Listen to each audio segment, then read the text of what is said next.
Gloire à Dieu. Bienvenue dans la maison du Seigneur. C'est également la maison de l'adoration. C'est la maison où nous pouvons vraiment partager des moments avec les frères et sœurs, où nous pouvons louer notre Père, où nous pouvons vraiment le prier de tout notre cœur. Alors, du coup, ce matin, si vous êtes dans la joie d'être dans la présence du Seigneur, je vous invite à vous tenir debout pour que nous puissions louer le Seigneur ensemble. Amen. Amen. Amen.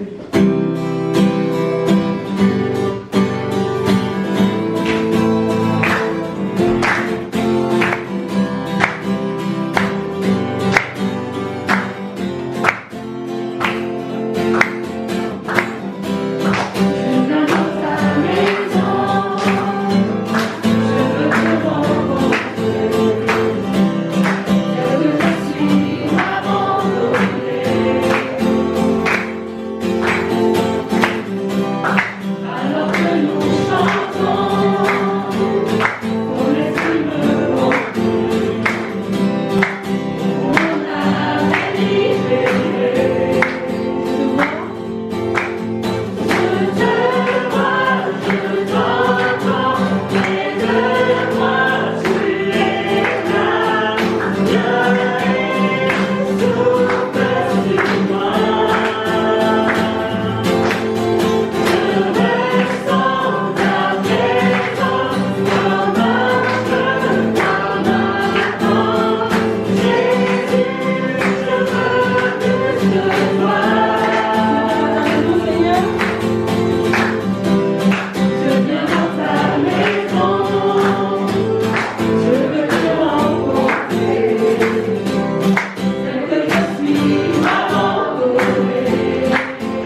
Je te célèbre de tout mon cœur, je chante tes louanges en face de Dieu. Je me prosterne dans ton saint nom et je célèbre ton nom à cause de ta bonté et de ta vérité. Et tu as surpassé la réputation de l'accomplissement de tes promesses. De ce que tu as fait, tu m'as répondu, tu m'as encouragé, tu m'as fortifié. Tous les rois de la terre te loueront, Éternel, en entendant les paroles de ta bouche. Ils célébreront les voies de l'Éternel, car la gloire de l'Éternel est grande. L'Éternel est élevé, mais il voit les hommes, et il reconnaît le loin des hommes. Quand je marche dans la détresse, tu me rends la vie. Tu portes la main contre la colère de mes ennemis, et ta main droite me sauve. L'Éternel terminera ce qu'il a commencé pour moi. L'Éternel, ta bonté dure éternellement. n'abandonne pas les œuvres de l'œuvre. Amen. Seigneur, merci pour la bonté et la vérité, Seigneur. Merci pour ton amour infini et ta grâce, Seigneur, incomparable qui a été manifestée dans notre vie, Seigneur. Seigneur, reçois la gloire à travers ce culte. Reçois notre louange, notre adoration. Et que nous ayons, Seigneur, un cœur pur, sincère devant toi. Nous sommes bénis, Seigneur, pour nous abaisser devant toi, pour laisser nos fardeaux devant ta croix, Seigneur. Prends nos vies, prends notre cœur. Et donne-nous, Seigneur, le jour, Seigneur, qui nous est doux et léger, qui nous rend libres, Seigneur, avoir la vraie vie en toi. Bénis ce culte, bénis, Seigneur, tous ces moments que nous vivons ensemble en toi, et que nous puissions, Seigneur, apporter cette bonne nouvelle au monde entier, Seigneur. Merci, Seigneur, pour ton amour. J'ai prié au nom de Jésus-Christ. Amen.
C'est pas moi-même, c'est pas autre quelqu'un d'autre, c'est toi, Seigneur, le roi. Et nous voulons, Seigneur, te suivre à travers ta parole, et te connaître à travers ta parole, à travers ce Dieu. Prions ensemble.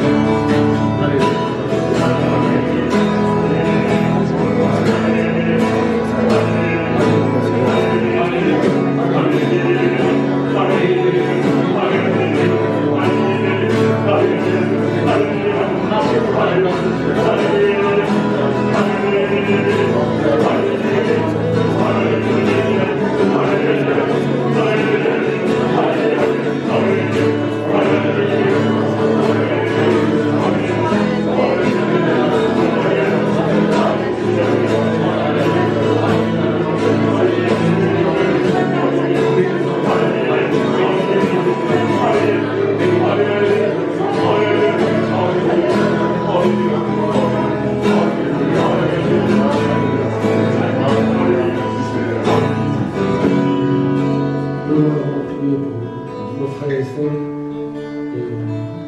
Nous vivons aujourd'hui dans la société beaucoup de détresse, beaucoup de difficultés psychologiques à cause des choses que nous vivons, de la crise sanitaire. Nous pensons à toutes les personnes qui ont besoin du Seigneur. C'est vrai, nous croyons en Jésus-Christ. Nous avons une vie en lui. Donc notre joie, notre vie, notre force vient de notre Seigneur. Rien n'empêche qu'il y ait un virus, qu'il y ait des confinements, qu'il y ait des restrictions d'activité de vie, que nous soyons isolés ou pas, confinés ou pas. Mais les gens qui ne connaissent pas le Seigneur encore, combien est grand la détresse? Il y a des suicides, il y a des choses qui font souffrir des vies à l'entour de nous. Donc nous prions que le Seigneur se manifeste. Et que le Seigneur, à travers nous, à travers l'Église, à travers les enfants de Dieu, à travers vous, que les gens qui vous observent, les gens qui vous connaissent, ils puissent retrouver leur vie et leur espoir, leur joie de vivre dans le Seigneur Jésus-Christ. Amen. Amen. Prions pour nos frères et sœurs, prions pour les frères et sœurs qui sont malades ce matin, au Seigneur, les bénisse dans ce jour, le jour du Seigneur. Prions ensemble.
Parle, Seigneur, et Seigneur, purifie notre pensée et que nous puissions, Seigneur, être prêts à écouter, à te suivre.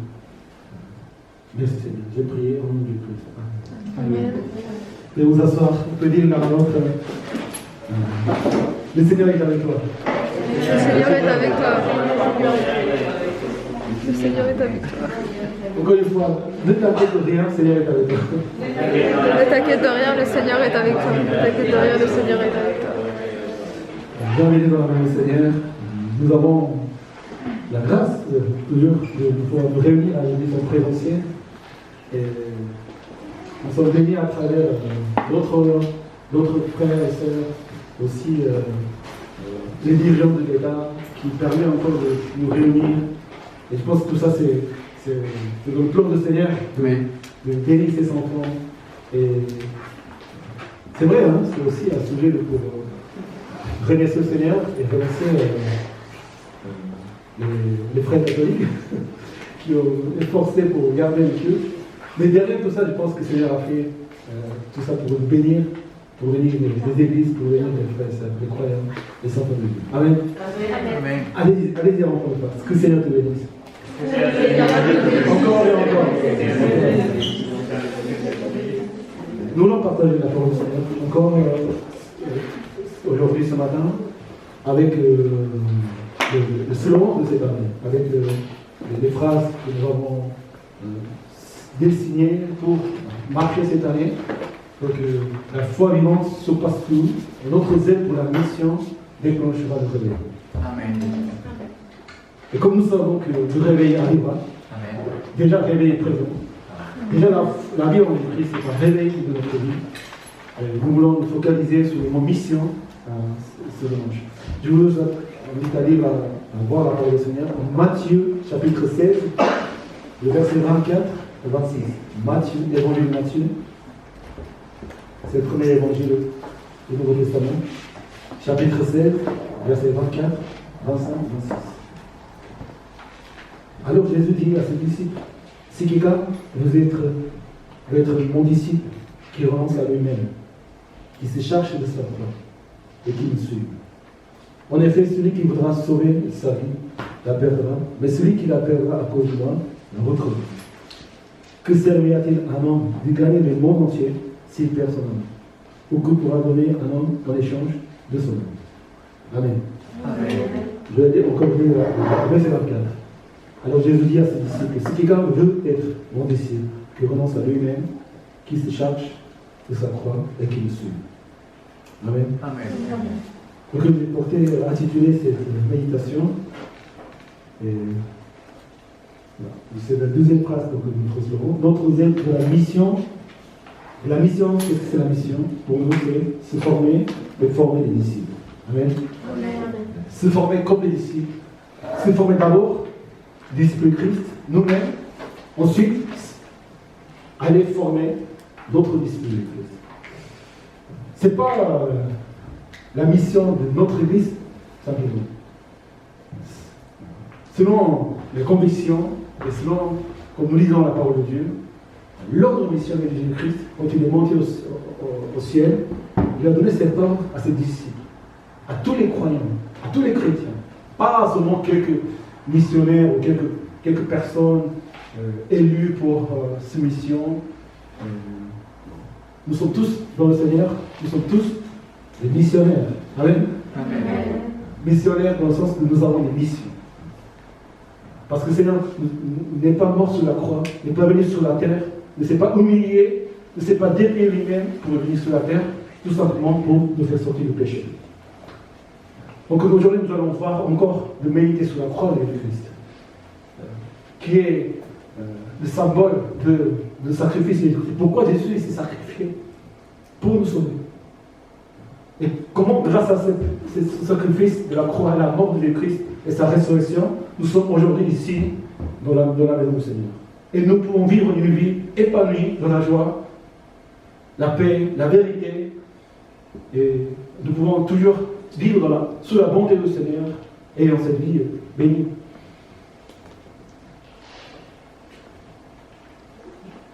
En précisant le mot mission aujourd'hui, parce que c'est un bon moment de partager la mission de l'Église aussi.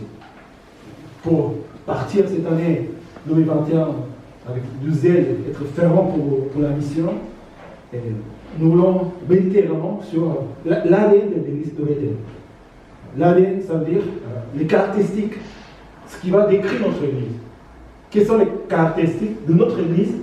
C'est la mission que nous avons. La mission décrit en fait l'année de notre Église. Déjà en Matthieu 28, versets 18, 19, 20, je vais lire. Jésus s'approcha et leur dit, c'est à ses disciples qui s'est parlé, tout pouvoir m'a été donné dans le ciel et sur la terre. Allez donc, faites de toutes les nations des disciples. Baptisez-les au nom du Père, du Fils et de son Esprit, et enseignez-leur à mettre en pratique tout ce que je vous ai prescrit. Et moi, je suis avec vous tous les jours, jusqu'à la fin du monde. Amen. Amen. D'où le nom de l'Église, c'est l'Église toutes les nations. Mais qu'est-ce que ça veut dire?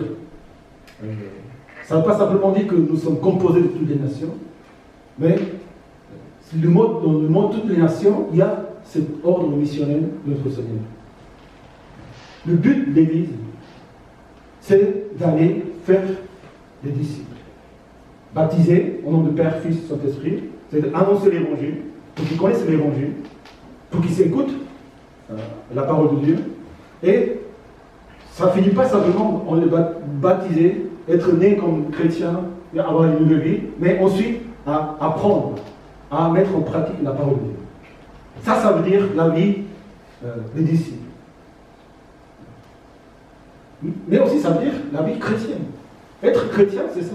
Être baptisé de l'eau, de l'esprit, et ensuite continuer à apprendre.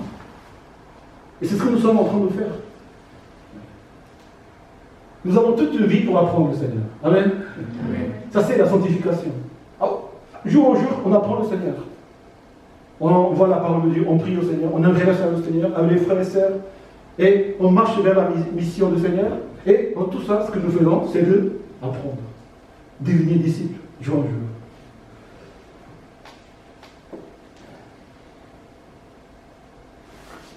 Ça, c'est tout ce qui compte pour l'Église.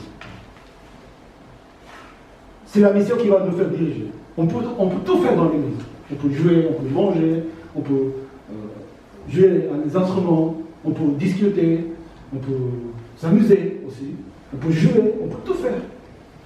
Mais tout ça sera en vue de devenir disciple. S'il n'y a pas ce but précis et concret dans les ministères de l'Église, dans nos réunions, dans notre pensée, la pensée que nous devons avoir en tant que membres de l'Église et enfants de Dieu, c'est de faire des disciples. Amen. Amen. Si l'Église n'est pas un endroit où on vient rencontrer des amis, ce n'est pas un endroit où on vient à manger de la nourriture, tout seul. Ce n'est pas un endroit où on vient de faire des affaires. Ce n'est pas un endroit où on vient pour déposer son membre le cœur des disciples et de faire des disciples. Non seulement cette année, mais elle sera toujours pareil. Toutes les églises ont la même mission. En quoi ça change alors? Chaque église a ses propres ministères. Chaque église a ses propres couleurs. Moi je crois fortement, et je veux croire que chaque église, ce qu'on doit faire dans notre vie, en tant que chrétien, en tant qu'église, c'est de faire des disciples. D'accueillir tout le monde. C'est ça ce qui a changé. La pensée des Juifs autour de Jésus. Ils ne s'acceptaient pas les autres nations. Alors que la prophétie de Joël, la prophétie dans l'Ancien Testament des prophètes, ils ont déjà annoncé que toutes les nations ils viendront de le Seigneur. On ne peut pas rester entre nous. On ne peut pas rester, je suis sauvé, ma famille et quelques gens que je connais. Non.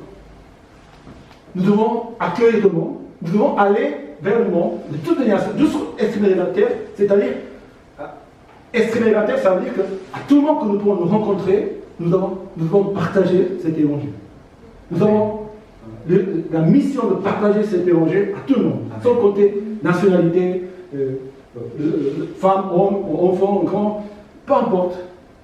Dieu veut bénir toutes les personnes à travers son Église. Amen. Mais ce qui change, c'est que chaque Église a ses propres missions, a ses propres endroits, a ses propres cibles. Nous sommes en France, nous sommes à Lille, dans le Nord. On commence par ici, là où nous sommes, dans nos familles, dans le lieu de travail. Et à chaque fois que des disciples il y aura dans l'Église, le Seigneur nous enverra. Le Seigneur nous montrera, nous enverra au champ de mission. Chaque Église a ses propres lieux, façons, les ouvriers, des serviteurs, mais la mission, elle doit être la même. Faire des disciples de Jésus-Christ. Amen. Implanter les églises, annoncer la parole de Dieu. C'est pour le Seigneur nous dit, c'est là pour que nous soyons bénis dans le Seigneur et que notre joie puisse toujours être qui surpasse en fait, abonde dans notre vie. D'abord, avant de faire la mission, si le Seigneur dit à ses disciples cette mission d'aller faire les disciples, le Seigneur ne parle pas à n'importe qui. Le Seigneur ne parle pas à tout le monde. Le Seigneur parle à ses disciples. Tout d'abord, aujourd'hui, nous voulons voir, c'est de voir qu'est-ce que c'est d'être disciple. La semaine prochaine, on va parler de faire des disciples, d'autres disciples. Mais aujourd'hui, on va se concentrer en nous. Pour faire des disciples, il faut d'abord que nous soyons des disciples. En Matthieu 24, 16, nous avons lu le passage. D'abord, ça commence, Seigneur, en disant à ses disciples, si quelqu'un veut être mon disciple, et ensuite.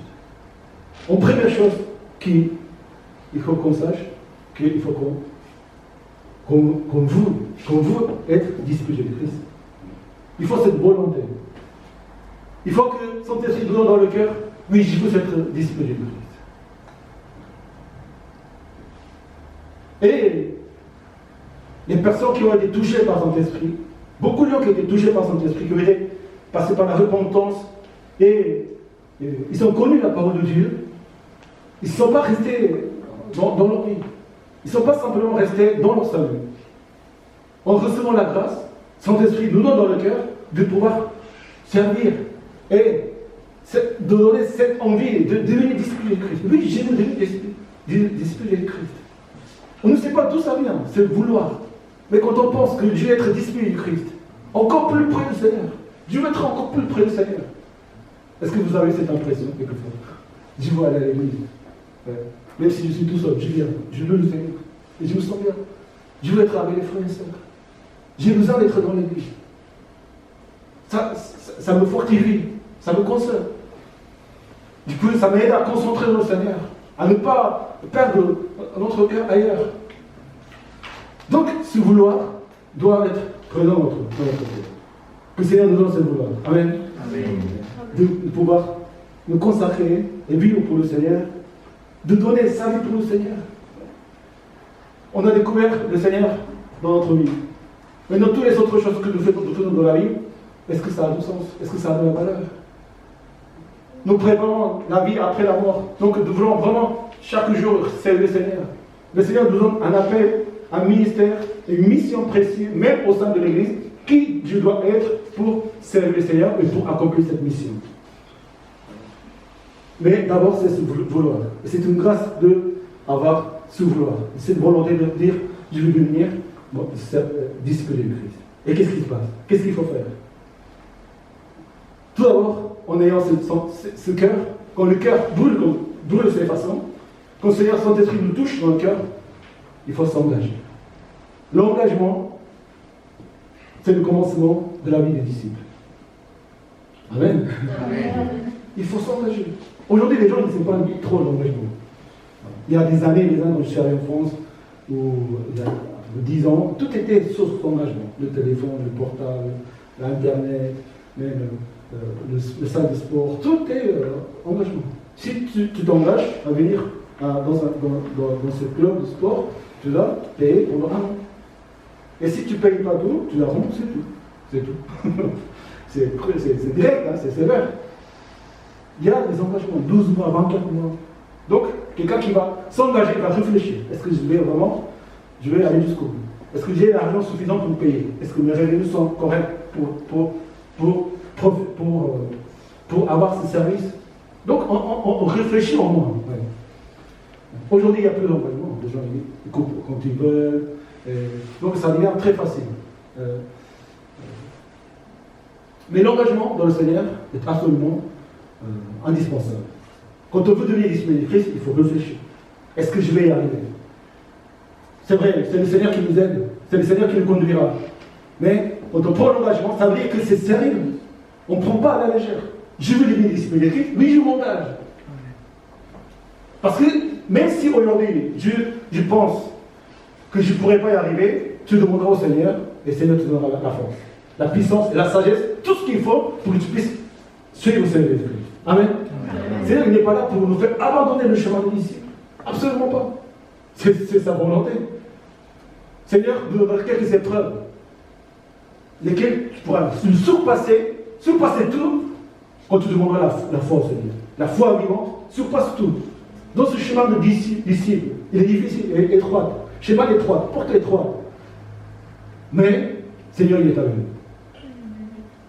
Et ce désir de devenir disciple, ça s'accomplit jour en jour. On change, on commence à changer, on commence à apprendre au Seigneur. Donc le Saint-Esprit nous donne dans le cœur de devenir disciple, il faut s'engager, il faut proclamer. Même si on pense, mais on est tellement rempli de Saint-Esprit qu'on n'hésite pas. Oui Seigneur, je donne ma vie, je te suivrai. Je deviendrai disciple, Seigneur. Il faut prendre cet engagement. Parce que sans engagement, personne n'y arrive. On arrive. On n'aime pas les engagements. Donc, je vais essayer. Si vous dites, je vais essayer d'être disciple, ça y est, c'est même pas la peine. Non, c'est même pas la peine d'essayer. Absolument, je dois y arriver. Amen, c'est ça. Et on ne lâche pas. Quand il y a des difficultés, on prie au Seigneur. On jeûne, on prie, on vient à l'église, on crie au Seigneur. Pourquoi David il crie autant? Pourquoi les serviteurs qui ont souffert, ils ont crié autant? Parce qu'ils n'arrivaient pas. Bien sûr, par notre propre force, on n'arrive pas. Par mes propres calculs, on n'arrive pas. Mais par la puissance de Saint-Esprit, on arrive. Amen. Amen. Il faut prendre l'engagement, sérieux. Il faut calculer. Pas selon notre calcul humain, mais avec ce calcul spirituel.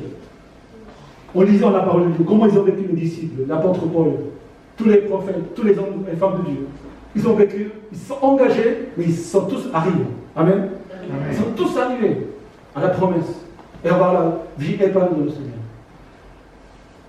Pour parler de l'engagement, donc un petit exemple qui était frappé quand même, parce que donc pendant le confinement, les enfants ils étaient à la maison, il n'y a pas l'école, tout ça, il y a beaucoup de temps.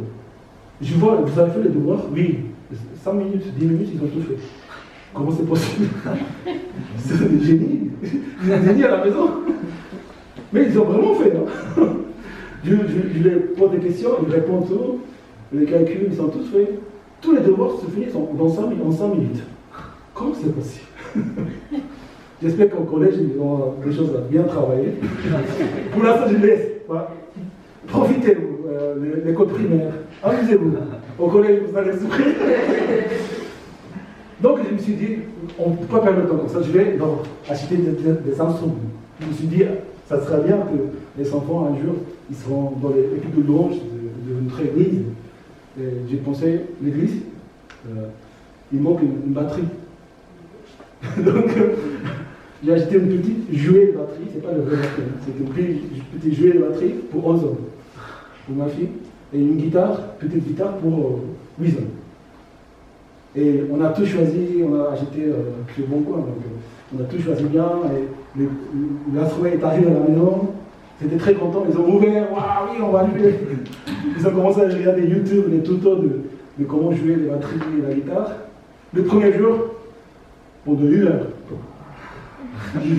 C'est assez, c'est bon, il faut arrêter, c'est trop fort. Les voisins, ils vont se plaindre. Mais après, le lendemain, 2e jour, 3e jour, ils sont tout de suite abandonnés. Ils n'ont pas abandonné, mais ils étaient plus motivés à jouer. Ils ont tout de suite abandonné. Parce que il n'y avait pas un sincère engagement pour dire, je vais devenir le batteur de mon église. Je vais devenir le guitariste de mon église. Peut-être c'était ma faute de ne pas leur avoir donné cette consigne. Il faut vous engager vraiment. Il ne faut pas faire parce que sinon on n'achète pour rien. Après ça va venir des cartons à la maison. Mais aujourd'hui, après le premier jour, ils n'ont plus joué les instruments. Si vous en avez besoin. Comment il faut faire pour apprendre l'instrument? Pour que les enfants apprennent l'instrument? Les parents, si vous êtes vraiment fort dans le pédagogique, peut-être oui, mais il faut aller au conservatoire. N'est-ce pas? C'est au conservatoire qu'on apprend la musique, le solfège et les instruments. Et déjà, ça fait quelque temps que les enfants ils sont au conservatoire. Et aujourd'hui, c'est juste en raison qu'on va parler. C'est elle qui n'a pas cette endurance. J'espère que ça va venir. Elle a commencé le violoncelle, première année. Parce que quand il y avait la porte ouverte, on est allé voir tous ensemble. Et elle a dit, moi j'aime bien le violoncelle. Il n'y avait pas beaucoup d'instruments possibles. Hein. Piano, guitare, tout ça, c'est fini. Les violoncelles, parmi les peu qui restent, il y avait le violoncelle. Donc, on a dit, est-ce que tu veux vraiment jouer le violoncelle? Elle a dit, oui, je veux. Mais je vais apprendre le violoncelle. Ah, c'est bien. Donc, on était tous contents. On a lu l'instrument de conservatoire. Elle va 1 fois par semaine avec le prof. Donc, elle veut des cours. Mais au bout de quelques mois, non, je n'ai pas le violoncelle.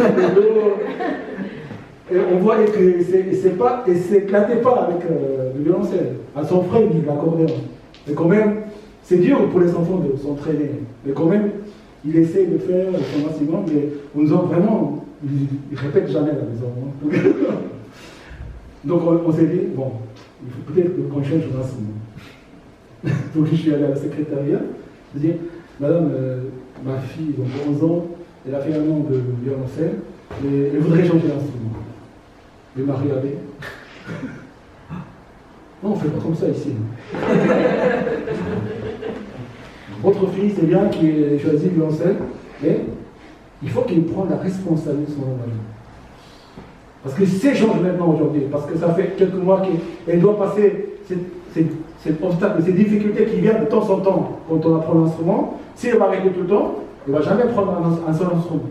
Et c'est vrai. Il a 6 ans.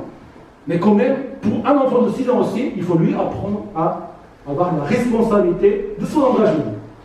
Même si c'est simple, même si on n'a pas leur dit tu t'engages, il faut aller jusqu'au bout. Moi, personnellement, quand j'étais enfant, j'ai eu l'occasion d'apprendre pas mal de choses à l'église, avec les amis, mais j'ai tout arrêté. Parce qu'au moment que j'ai commencé, je ne me suis pas vraiment engagé pour dire je vais aller jusqu'au bout. Je vais essayer. Quand on essaye, ça ne marche pas. Donc, on dit à 11 ans, il faut que tu t'engages. Au moins, je pense qu'il faut qu'il fasse du violoncelle. Toujours.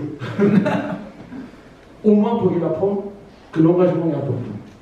Non pour l'instrument, mais pour son engagement. Et qu'une fois qu'on a pris la décision, il ne faut pas réguler. Il ne faut pas annuler. Chers frères et sœurs, la foi du Christ, la vie spirituelle, ce n'est pas un instrument. Il s'agit des conséquences éternelles que nous avons une seule fois la vie sur la terre, que nous pouvons vivre et servir le Seigneur. Quand on prend cet engagement, il faut le prendre bien. Il faut réfléchir, il faut vraiment demander au Seigneur. Mais une fois qu'on a pris cet engagement, nous avançons tout droit. Amen. Quel est le but? Et c'est le Seigneur qui est là pour nous soutenir. Il ne faut pas s'inquiéter. C'est dur et difficile, mais le Seigneur nous donne les frères et sœurs, l'Église Seigneur, pour nous puissions nous engager et y aller. Parfois, des engagements sont très chers. Les études, par exemple, sont très chères dans certains pays. Si je suis venu en France pour faire mes études à l'université, c'est parce que les frais de scolarité étaient beaucoup moins chers qu'ailleurs. Vous savez, aux États-Unis ou en Angleterre, on paye 30 000, 40 000 dollars ou euros par an. En France, quand même, on a cette chance ou privilège de pouvoir profiter des aides d'éducation du pays. On nous donne aussi des allocations, aide au logement pour les étudiants, les restos universitaires et les coûts de frais des études. Ils sont vraiment donc, c'est pour ça que je suis venu en France. Parce que je n'étais pas riche. Amen. Mais finalement, je me suis rendu compte que aussi, ici, le niveau n'est pas bas. N'est pas mauvais. On est en Europe, on est en France, en Allemagne, en Angleterre. Même il y a des pays où on paye beaucoup, mais ça dépend vraiment de l'engagement qu'on va prendre à prendre et à prendre de ce qu'il veut. Les gens, ils payent certaines sommes d'argent pour s'engager, pour apprendre, pour se former. La parole de Dieu que nous avons dans l'Église, les formations que nous avons dans l'Église, elles sont gratuites. Mais pourtant, ça ne veut pas dire qu'ils ne sont pas de moins importants. Tout ce que nous faisons dans la vie, c'est important, il faut le faire. Mais tout ça, ce sont des outils pour la mission que le Seigneur nous donne dans notre vie en tant qu'enfant de Dieu. Mais la mission et la formation spirituelle que le Seigneur nous donne à travers sa parole et son Église est gratuite. Mais si on doit mettre un prix à cela, il n'y a pas de prix. Parce qu'à travers la Bible, à travers la parole, à travers son Église, ta vie elle sera transformée. Amen. Et tu glorifieras le Seigneur. Tu deviendras serviteur bon, fidèle et disciple de Jésus-Christ. Et tu seras béni pour toute l'éternité. Combien de prix nous pouvons mettre? On va dans les meilleures universités du monde pour avoir un meilleur travail, un meilleur revenu, une meilleure condition de vie. Mais la parole de Dieu ne s'agit pas sur la terre, c'est l'éternité. Amen. Amen. S'engager et déjà être accepté. Des fois, on n'est même pas accepté. Hein. Si tu n'as pas les conditions, tu n'es même pas accepté. Mais si tu as le cœur de t'engager dans le Seigneur, Seigneur t'accepte. Seigneur te choisit. Seigneur nous appelle pour devenir ses disciples. Donc l'engagement, c'est la première chose qui compte. Et il faut vraiment réfléchir. Il faut vraiment y penser. Et encore une fois, dans la prière, et que Saint-Esprit nous met dans le cœur. Deuxièmement, pour être disciple, qu'il renonce à lui-même. Amen. Il faut renoncer à soi-même. Pour devenir disciple, Le mot disciple, ça veut dire quelqu'un qui va apprendre de son maître. Je viens pour être disciple de Christ. Mais si je ne renonce pas à moi-même, mes pensées, mes critères, mes expériences, mes connaissances, devant la parole de Dieu, on ne peut pas apprendre. C'est très, très, très difficile. C'est presque impossible. Si on ne renonce pas soi-même, chaque jour, chaque moment, peu importe combien de temps nous avons été dans l'église, combien de temps nous avons appris la parole de Dieu, combien de fois nous avons lu la parole de Dieu entièrement, peu importe. Chaque jour, la parole vivante échange. Elle nous dirige, elle nous transforme. Si je n'enlève pas mon ancien, si je ne casse pas, si il n'y a pas un récipient nouveau, on ne peut pas coller, comme dit la parole du Seigneur, un morceau de tissu neuf sur un vêtement, d'un vieil vêtement, ça va tout déchirer. Pareil, on doit renoncer à soi-même chaque jour. Amen. Ça, c'est la croix de Christ. Comment tu fais pour accepter la croix de Christ? Quand on entend l'évangile, quand tu es dans le cœur plein de sa grâce, son amour, pour accepter les aimés de Christ, il faut renoncer soi-même. Et qu'est-ce qu'on est en train de nier? Notre orgueil, notre péché, notre désir charnel, mon propre égocentrisme. Penser à que moi-même, comme on pense dans le monde. Si on ne renonce pas soi-même, on ne peut pas devenir disciple de Christ. L'apôtre Paul, il dit, mais ces choses qui étaient pour moi des gains, je les ai regardées comme une perte à cause de Christ. À cause de lui, je me suis laissé dépouiller de tout et je considère tout cela comme des ordures afin de gagner Christ. De bonnes choses qu'ils avaient dans la vie. Connaître la parole de Dieu, être circoncis, être romain, être tous les aides qu'il avait, il explique en Philippiens chapitre 3, mais il les a considérés tous comme des ordures afin de gagner le Christ. Si tu ne renonces pas toi-même, tu ne peux pas gagner le Christ. Dès le premier jour, c'est pareil. Si on ne renonce pas soi-même devant la croix, et on se dit, je suis pécheur. Oui, je suis pécheur, 100%. Il n'y a rien de bon en moi. J'ai besoin de toi, Seigneur. Ça, c'est le renoncement de soi-même. Donc, je suis encore quelqu'un, oui, je connais ça, je connais ça. Oui, la parole de lui, elle est bien aussi. Déjà, c'est très une partie de lui. Oui, pourquoi pas? Ça, c'est pas un renoncement. Renoncement total de soi-même pour qu'on devienne disciple de Christ. Amen. Amen. D'abord, on se met devant la croix. On renonce soi-même. On confesse ses péchés. Et c'est là où ça commence. Deuxième chose qu'il faut faire pour être disciple, qu'il se charge de sa croix. La première étape, c'est de se renoncer devant la croix. Renoncer soi-même. Pour que la pensée de Dieu vienne en nous. C'est de nous nourrir, de transformer. Mais il ne faut pas rester là. Il ne faut pas seulement rester, j'ai demandé pardon à Dieu. J'écoute la parole de Dieu. Je vois la parole de Dieu. Je connais la parole de Dieu. Non. Il faut maintenant charger de ça. Si on finit devant la croix, par Dieu, on pleure, toute ta vie, tu finiras par les pleurs. On sera toujours tenté, abattu, on perd la joie facilement, on n'a pas la force, on n'a pas de zèle pour la mission, parce qu'on est resté que sur la première étape. Maintenant, il faut la porter. Amen. Amen. Amen. Renoncer soi-même, ce n'est pas un sacrifice. Mais là, c'est là où ça commence. La vie des disciples. On se sacrifie pour la croix. On porte sa croix. C'est quoi la croix? Le sacrifice de Christ pour sauver les âmes. Les disciples de Christ, ils ont vécu avec le Seigneur, ils ont appris, ils sont chassés, ils sont des démons, ils ont fait des miracles pour le but de sauver les âmes. La croix, c'est ça. La croix symbolise la mort de Christ et sa résurrection. Il est mort pour nous sauver. Amen. Nous devons vivre maintenant, porter la croix, sa propre croix. Vers les gens, nous devons aller vers les gens qui ont besoin d'être sauvés par la parole de Dieu. Il faut la porter. Elle est lourde. La croix, Jésus, elle est lourde. Pour que la croix puisse porter une personne, ces croix, par exemple, ces croix, les sacrements, ces croix, elles ne pourront pas être ma croix. Je pèse 80 kilos. Quand même, pour porter 80 kilos, il faut la croix soit quand même assez considérablement lourde. C'est lourd, c'est dur. Mais là, il y a la force qui vient de Seigneur. Amen. Amen. Quand tu portes la croix de Christ, qui est lourde, qui est une mission pour les autres, pour sauver les autres, ça dépasse notre force. Mais ta propre vie, avec la croix y compris, c'est le Seigneur qui porte. Amen. Amen. Mais c'est quelqu'un qui ne porte pas sa croix, il vit sa vie. Mais le Seigneur ne peut pas porter sa vie. Donc, sa propre vie même, elle est lourde. Elle tombe dans les épreuves, elle tombe dans les tentations si facilement, parce qu'elle est éloignée du Seigneur. Mais quand tu prends la croix du Seigneur, c'est le Seigneur qui te prend. Donc, il n'y a pas de force, il n'y a pas de fatigue. Est-ce que vous êtes fatigué? Non, il n'y a pas de fatigue.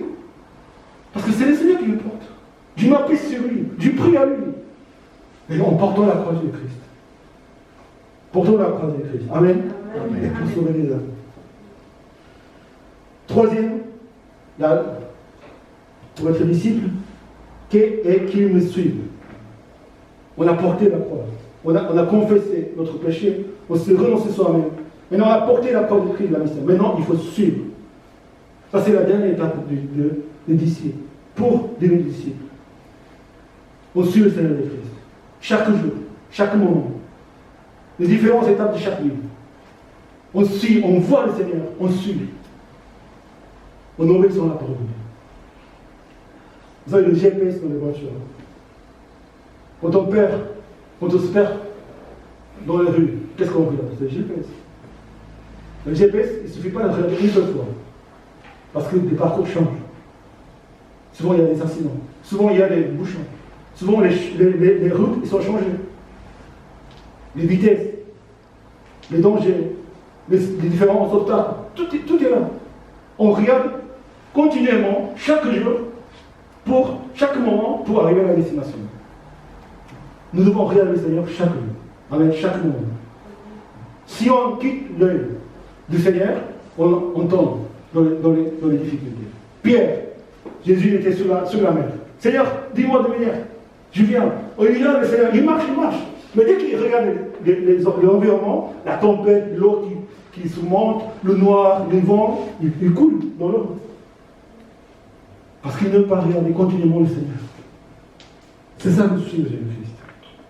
On porte à sa croix, on se laisse emporter pour le Seigneur, mais on suit le Seigneur ensemble, on regarde le Seigneur et ça là où il est. Amen. Amen.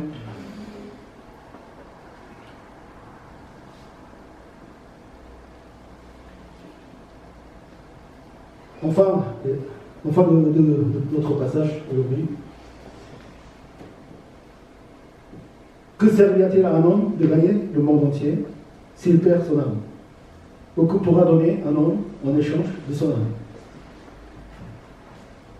On peut tout faire, on peut tout avoir, mais si on n'a pas porté, on n'est pas devenu disciple, en se renonçant soi-même, en portant la croix, en suivant, il y a très fort risque de perdre notre âme. Ce n'est pas par hasard que le Seigneur dit ces paroles, ces phrases, après de expliquer de comment devenir disciple. Encore, en Matthieu 7, verset 10, verset 21. Ceux qui me diront Seigneur, Seigneur, ne rentreront pas tous dans le royaume des cieux, mais seulement ce qui fait la volonté de mon Père Céleste. Beaucoup me diront ce jour-là, Seigneur, Seigneur, n'avons-nous pas prophétisé en ton nom? N'avons pas chassé les démons en ton nom? N'avons pas fait beaucoup de miracles en ton nom? Alors je leur dirai ouvertement, je ne vous ai jamais connu. Éloignez-vous de moi, vous qui commettez le mal. Vous savez ce que ça veut dire. Des gens qui se disent chrétiens, des gens qui font des miracles au nom de Christ. Ça n'a rien à voir. Seigneur, sa volonté, c'est qu'on devient disciple. Pas les faits, pas les miracles, pas les connaissances, pas même les pensées, les convictions. C'est difficile. On ne peut pas arriver à être dans le Seigneur, à être reconnu par le Seigneur, si on ne devient pas disciple. Un chrétien ne peut jamais être disciple tout seul. Tout ça dans la parole de Dieu, tout ce que le Seigneur parle. Pourquoi le Seigneur nous dit de nous soumettre les uns les autres? Parce que c'est dans l'Église qui se passe. La soumission, ça veut dire tu m'abaisse pour apprendre. Le disciple, ça veut dire apprendre. Encore, Seigneur dit aux scribes, aux pharisiens, ne vous faites pas appeler rabbi, maître, père, directeur. Le seul directeur, père, maître, rabbi, c'est notre Seigneur. Abaissez-vous. Le plus grand parmi vous sera votre serviteur. Quiconque sera élevé sera abaissé, et quiconque s'abaissera sera élevé. Le fait de dire je veux apprendre, je veux être disciple, je me soumets à Dieu, je me soumets à l'Église, je me soumets aux frères et sœurs, ça veut dire que je veux être disciple. Moi, je veux apprendre de nouveau. Chaque jour. Et c'est une joie d'apprendre à travers les frères et sœurs, à travers les partages. Et quand on apprend, qu'est-ce qui se passe? On devient disciple. Le cœur change, la pensée change. Il faut remplir de compassion pour elle, car elles étaient blessées et abattues. Ils suivaient Jésus-Christ, mais ils étaient tous abattus et blessés par leur passé, par tout ce qui se passait dans la vie. Les disciples aussi. Hein. Mais si on reste la foule, on va toujours être dans cet état. Et ce n'est pas ça la volonté du Seigneur. Seigneur, vous formez les disciples en disant la moisson est grande, mais il y a peu d'ouvriers. Seigneur a besoin d'ouvriers. Quand on est tous la foule, on était abattus, on était blessés. Mais on vient à la croix, on se renonce, on porte la croix, on suit le Christ, on devient ouvrier, Seigneur. Amen. Amen. Ça, c'est l'Église.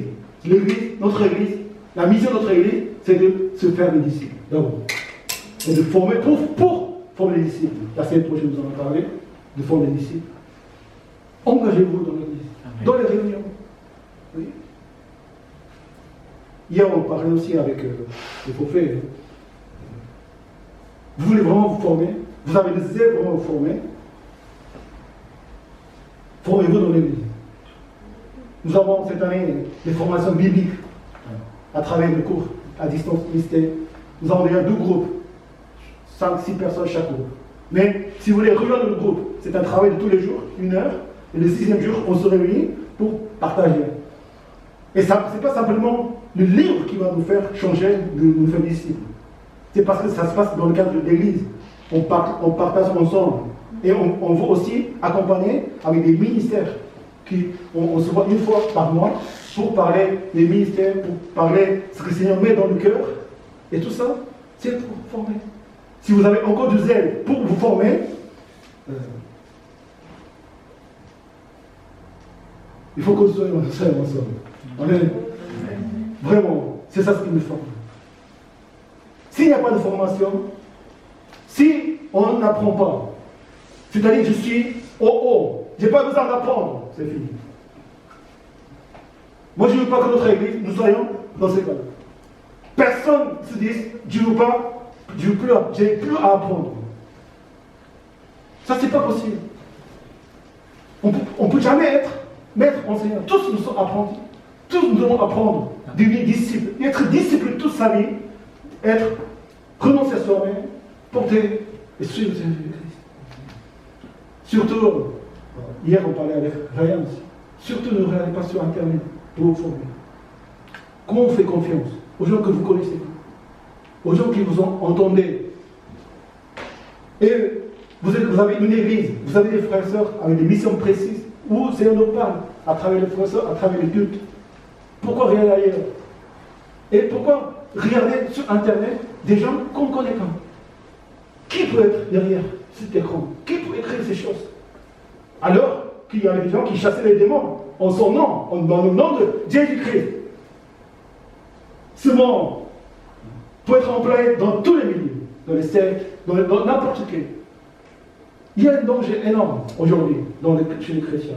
Les églises sont confinées, il n'y a plus de culte. Donc on a besoin, c'est vrai, on a besoin de spirituel. Donc on fréquente les chrétiens, c'est l'église que nous devons fréquenter. Amen. C'est l'église que nous devons fréquenter à des gens que nous connaissons, à des gens que nous savons qui est la personne, qui il fait dans sa vie, qu'est-ce que nous faisons. Et si vous voulez aller plus loin encore, si vous avez encore plus de temps, venez vous voir. Je vous présenter les livres, c'est à lire. Mais ne lisez pas, ne voyez pas n'importe quoi. C'est dangereux. On ne connaît pas. C'est l'église qu'on forme des disciples. Amen. Et c'est ensemble, en vivant ensemble. Moi-même, je suis disciple avec. Nous sommes tous des frères, nous sommes tous disciples de Jésus-Christ. Et cette année, nous voulons vraiment nous faire d'abord des disciples.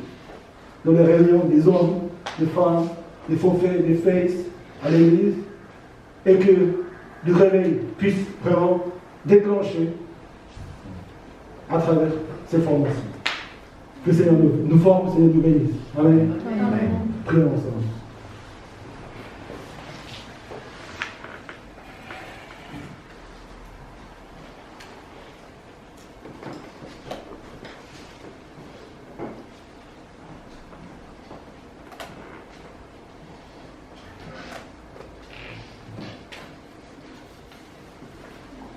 L'Église, c'est le lieu par excellence où les disciples vivent d'abord. Dans le monde aussi, dans la famille aussi, dans le travail aussi, nous sommes toujours disciples de Jésus-Christ. Mais cette vie de disciple, ça commence ici. Ça commence avec mes frères et sœurs. Le berger, il conduit le troupeau de notre brebis. Ce n'est pas un seul brebis. Si jamais on ne peut pas avoir un seul brebis. Ils sont avec d'autres brebis. Ils s'entendent, ils s'écoutent ensemble. On a tous des différences culturelles et de vie. Et quand on partage la parole de Dieu ensemble, ce qu'on a ressenti ensemble les uns les autres, c'est riche. Ce que tu peux voir de la parole de Dieu, l'autre frère, il peut le voir. Et tu ne peux pas le voir parce que tu n'es pas lui. Tu ne peux pas avoir une double vie, troisième, quatrième vie. Tu seras toujours avec tes propres pensées. Mais quand l'un à l'autre ils sont ensemble, 2, 3 sont ensemble, je serai avec vous. La richesse qu'il y a dans l'Église. Si vous avez le zèle vraiment pour servir le Seigneur, si le Seigneur vous donne le zèle, vous êtes bénis. Mais ne mettez pas ce zèle n'importe où. Parce que l'ennemi est là. Vous savez, le monde, ce qu'il dit le monde, ce qu'il aime le monde, ce qui cherche le monde, les plaisirs, les divertissements, c'est pas ça notre piège. Quand vous regardez un film ou vous regardez, vous fréquentez les non-chrétiens, ça ne peut pas vous nuire. Donc, peut-être encore, ça vous mettra encore la motivation pour aller avancer l'évangile. Ce qui peut nuire vraiment notre santé spirituelle, c'est les mauvais enseignements. C'est les mauvaises façons de se former.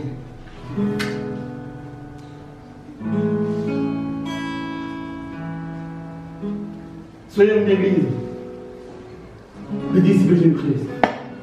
On sort tous ensemble, en bénissant les uns les autres, en s'entraînant les uns les autres.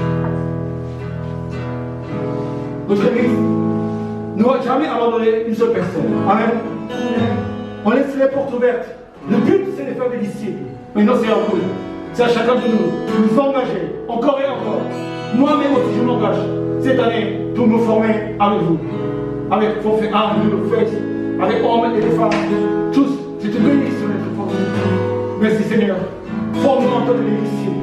Que cette église cette année, nous puissions tous devenir des disciples fortifiés, revitalisés dans ton esprit. Prions ensemble.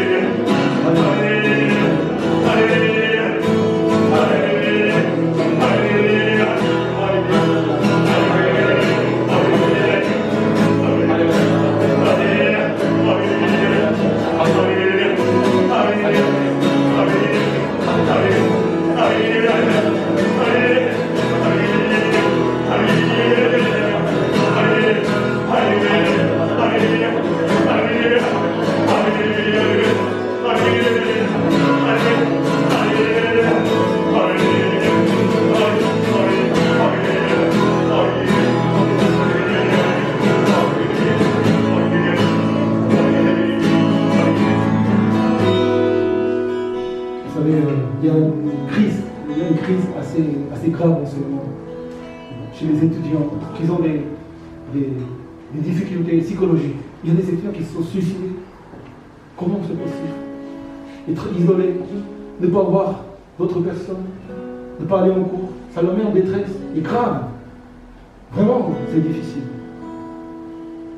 D'abord, nous devons aussi prier pour chacun de nous, pour que le Seigneur vraiment nous aide. Mais nous, en tant que chrétiens, nous devons aussi voir pourquoi ces choses arrivent. Et pourquoi, quand on est chrétien, ces choses-là ne peuvent pas nous arriver. Parce que si tu t'engages comme des disciples, tu te diras, je suis là pour apprendre. Le Covid, le confinement, l'isolement, arrêt d'activité, tout ça, ça fait quoi? Ça fait partie de notre formation. Il faut apprendre. On apprend à vivre isolé, on apprend à vivre avec les masques, on apprend à vivre sans danger, on apprend à vivre en étant éloignés les uns des autres pour protéger les vies. C'est pour cela qu'on fait toutes ces choses. Cette attitude de disciple te rend fort. Amen. Apprendre du Seigneur. C'est des moments que le Seigneur nous apprend des choses particulières, spéciales cette année, l'année dernière aussi, et cette année encore. Il y aura un troisième confinement. Mais tu pourras apprendre d'autres choses du Seigneur. À te dire, je suis fort, mais je peux.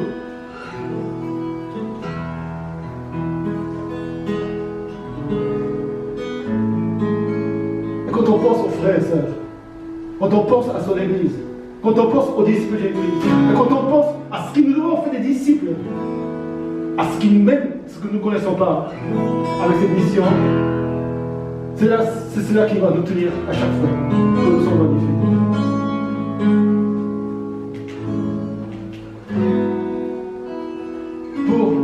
Si parmi vous il y a une personne qui se dit, Seigneur, je veux m'engager à être ton disciple. Il ne faut pas se lever pour se lever. Parce que ce que tu fais maintenant, ça compte entre toi et le Seigneur. Ce n'est pas pour les autres. C'est pour toi-même. Je prends l'engagement de te suivre, Seigneur. Je veux, Seigneur, renoncer moi-même, tous mes péchés, tous mes orgueils, toutes mes propres pensées, devenir, Seigneur, encore, d'être à nouveau, Seigneur, pour porter la croix, pour te suivre. Allez jusqu'au bout de le cheminement des disciples, Seigneur. Je veux m'engager à toi. Vous pouvez vous lever de votre place. Pour proclamer notre prière ensemble. Je vous invite à vous lever si vous voulez vous engager ce matin pour vivre pour le Seigneur comme des disciples. Que le Seigneur vous bénisse.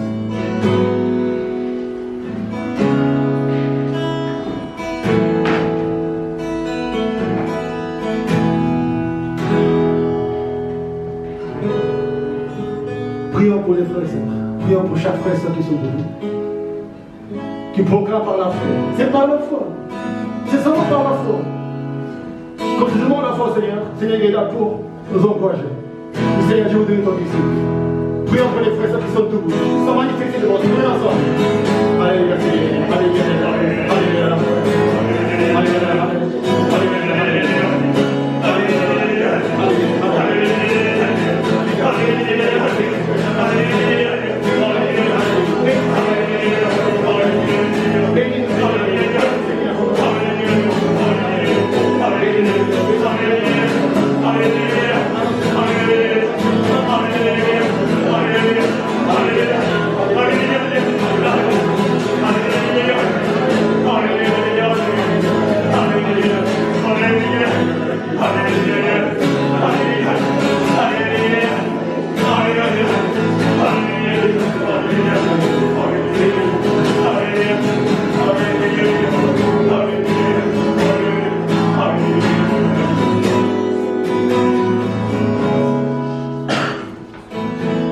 Seigneur a dit, si vous demeurez dans ma parole, vous êtes vraiment mes disciples. Et vous connaîtrez la vérité, et la vérité vous rendra libre. Amen. Quand est-ce que nous sommes libres? Quand nous devenons des disciples de Christ. Nous sommes libres de tout. De toutes nos blessures, de tous nos soucis, nos angoisses. Quoi qu'il arrive, rien ne pourra t'empêcher à glorifier le Seigneur. Soyons des disciples de Christ. Soyons libres dans nos vies. Ayons la vie douce et légère dans le Seigneur. Prenons le jour, la croix de Christ qui nous rend libres et jouis. Et vous allez voir comment Seigneur nous bénira cette année avec ce réveil. Pour ce qui en vous a de la prière, vous pouvez vous lever, nous allons prier pour les autres. Le chaque sujet de prière. Tout ce que vous voulez demander au Seigneur, vous pouvez vous manifester, vous pouvez vous lever de votre place. Nous allons prier pour les frères. Prions ensemble. Alléluia. Alléluia.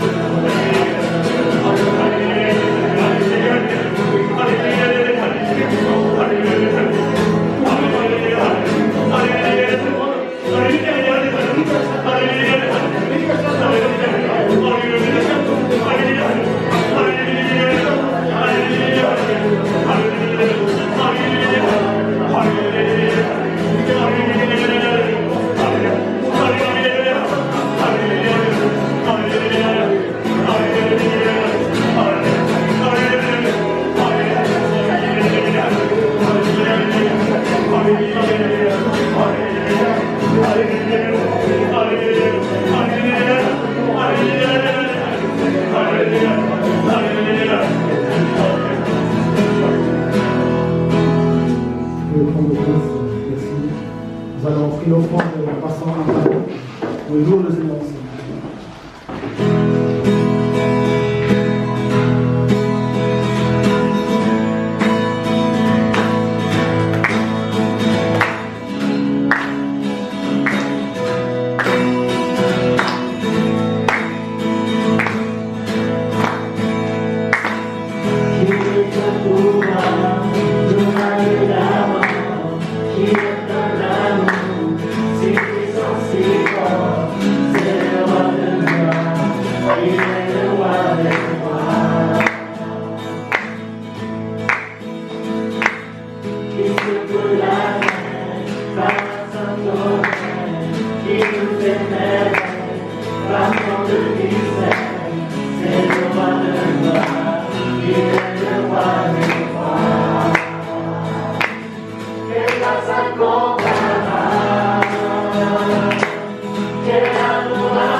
Que vraiment le Seigneur nous donne la grâce de nous former dans son Église à devenir des disciples et également qu'il nous fortifie pour que nous puissions à notre tour faire des disciples.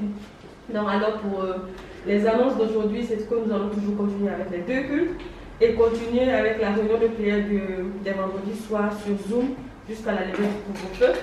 Et aussi, comme je l'avais annoncé le dimanche dernier, donc à partir de février, nous allons commencer avec le nouveau programme de l'Église pour l'année. Donc vous voyez que c'est bien rempli pour le mois de février et par la grâce de Dieu, ça va se poursuivre comme ça pour que nous puissions passer beaucoup de temps ensemble à nous édifier et à nous former également parce que comme le pasteur il a dit, l'église vraiment c'est l'endroit par excellence pour apprendre, pour se former, pour apprendre à connaître plus le Seigneur également en partageant avec les frères et sœurs. Donc ce sera l'occasion pour nous de nous retrouver les samedis et passer de bons moments ensemble. Et aussi le Seigneur nous fait grâce pour que nous puissions avoir également voilà, le groupe des femmes donc, de l'église. Donc motivez-vous, nos jeunes mamans. Et la première réunion, ça sera pour le samedi 20 février ici à l'église à partir de 10h. Et donc pour plus d'informations, il faudra vous rapprocher plus de Samonie. Voilà, et elle va vous expliquer comment ça va se passer. Et aussi vous rappeler de ne pas oublier après le culte de partir directement. On ne vous chasse pas, mais voilà, c'est pour respecter aussi les mesures sanitaires. Et voilà, pour nettoyer l'église et tout, pour préserver aussi la santé des frères et sœurs.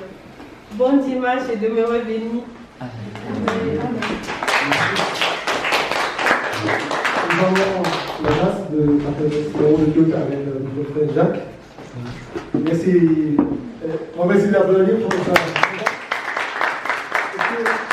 Je vais t'introduire, te présenter qui tu es pour tout le monde, si c'est pas. En fait, moi je suis chrétien depuis des années. Je me levais. Non, je suis chrétien, né chrétien. J'étais catholique et puis à 12 ans, je suis devenu.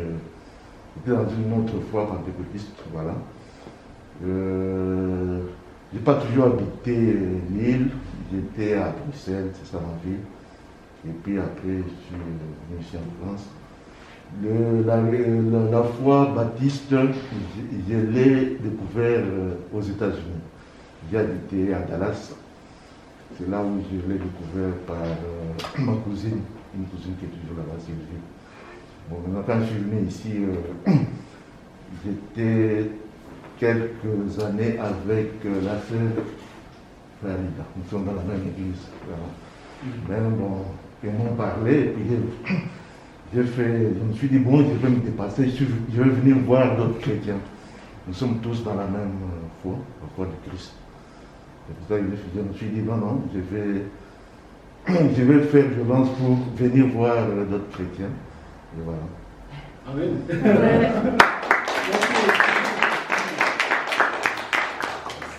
Nous voulons bénir notre frère Jacques. Si vous voulez bien, si vous pouvez être de mots pour chanter ce chant de bénédiction. Vraiment, de bénir notre frère de notre cœur. Le Seigneur le bénisse dans tout ce qu'il fait encore. Tout ce qu'il est dans le Seigneur. Merci.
as laissé, Seigneur, pour nous appeler à être des disciples. Seigneur, fortifie chacun de nous et que nous puissions vivre, Seigneur, dans notre cœur, avec cet engagement que tu nous as donné, Seigneur. Et fortifie, Seigneur, chacun de nous, chaque jour.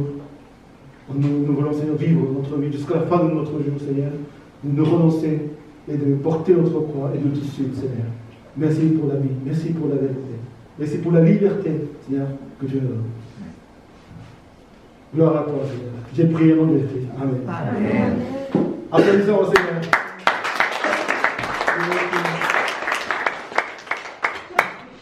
Vous pouvez dire les uns les autres, nous sommes les disciples jusqu'au bout. Nous sommes les disciples jusqu'au bout. Bon dimanche, Seigneur. Merci.